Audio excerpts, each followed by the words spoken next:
Embark on a journey of curiosity with us. What fascinating questions are we exploring today?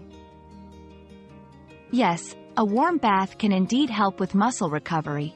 Immersing in warm water after exercise increases blood circulation, which helps in transporting nutrients and oxygen to muscle tissues, aiding in the repair and recovery process.